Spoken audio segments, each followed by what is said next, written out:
Remember that 24-hour flu you had last year? Well, there's no such thing as a 24 or 48-hour flu. There's no such thing as stomach flu. What you had is likely food poisoning. When someone gets hepatitis from eating a strawberry, the hepatitis didn't come from the strawberries. Berries don't have little livers. As Dr. McDougall liked to ask, when's the last time you heard of someone getting Dutch elm disease or a bad case of aphids?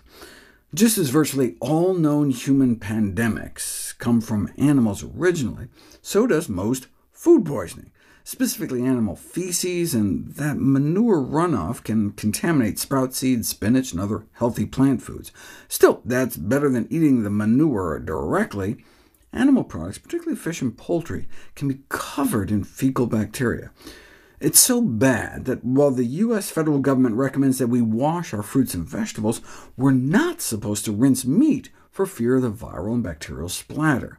It's even been put to the test. And indeed, washing chicken in the sink under standard kitchen faucet conditions can spew droplets containing culturable levels of pathogens throughout the kitchen. Meat is so covered in fecal matter residue that researchers found more fecal matter in the kitchen, on sponges, dish towels, sink drains, than they found swabbing the toilet. Even after repeatedly cleaning everything with bleach, it may be safer to lick the rim of the toilet seat than the kitchen countertop, because people aren't preparing chickens in their toilets. That chicken juice in the cellophane is more like fecal soup. As described by the head of the Food Inspectors Union, you take a chicken that eats, sleeps, craps, and everything else in one space, they enter the scald vat dirty, and it takes only a few minutes to become just brown fecal soup, unquote. And that's what leaks out of the chicken later in the meat case. No wonder poultry accounts for more food poisoning outbreaks than any other food. And according to the U.S. General Accounting Office, contaminated poultry products also cause the most deaths. This is because two of the most significant causes of hospitalizations and death, Campylobacter and Salmonella, are found in poultry. Campylobacter is a fecal poultry pathogen that can trigger something called Guillain-Barré syndrome, where you come down with Campylobacter food poisoning once, and then you can end up paralyzed on a ventilator. You're not in a coma, you're awake, but you can be so completely paralyzed you can't even breathe on your own, like straight out of a buried alive horror movie. According to the U.S. Department of Agriculture, nearly half of chicken quarters, or halves, in the United States are contaminated with this pathogen.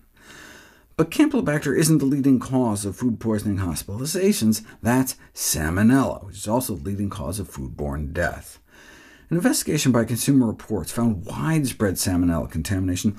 31% of ground chicken samples taken from grocery stores across the U.S. were found to be tainted with Salmonella.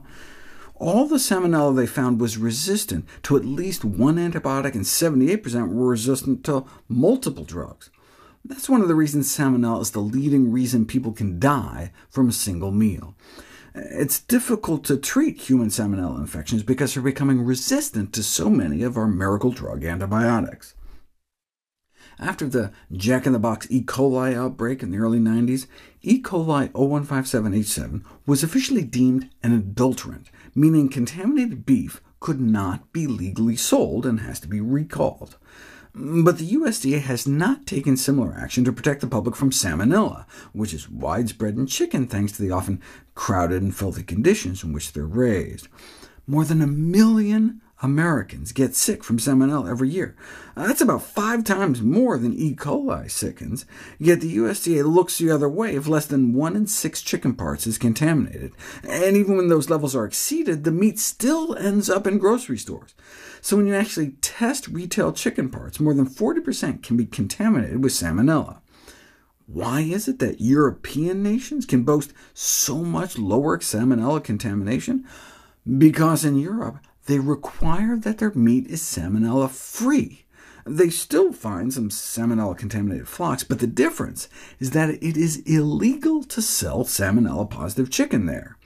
Banning contaminated poultry is a hard-handed policy, an Alabama poultry science professor explains. The fact is that it's just too expensive not to sell Salmonella-positive chicken. Let that sink in for a moment.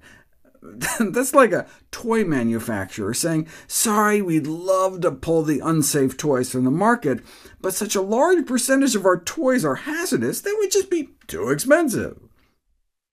In 2023, the USDA at least proposed that we shouldn't allow salmonella in raw, frozen, breaded poultry products that consumers may undercook. What did the National Chicken Council have to say? The poultry industry was gravely concerned, not about all the graves created by their products, but the 200 million servings of product that'll be lost. This is the poultry industry admitting that they are producing hundreds of millions of servings of salmonella-contaminated chicken every year. In terms of fish hygiene, researchers swabbed sushi for fecal bacteria. Nearly all samples violated international food safety standards.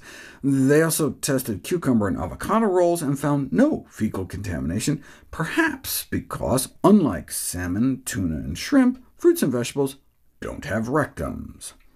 Though the E. coli may not necessarily come from fish butts, as higher E. coli counts were found when sushi was prepared with bare hands compared to gloved. What percentage of other meat may come pre-packaged with poop? Anywhere from 1/4 to 2/3.